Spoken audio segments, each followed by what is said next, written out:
আল্লাহর ব্যাপারে নিরাশ হবেন না। তার দয়ার প্রতি আশা হারাবেন না।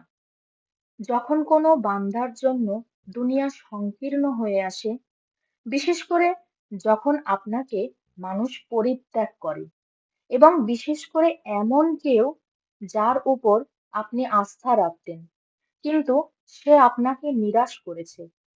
আপনি আল্লাহর পরে তার উপরই আশা রাখতেন, অথচ সে আপনাকে লাঞ্ছিত করেছে।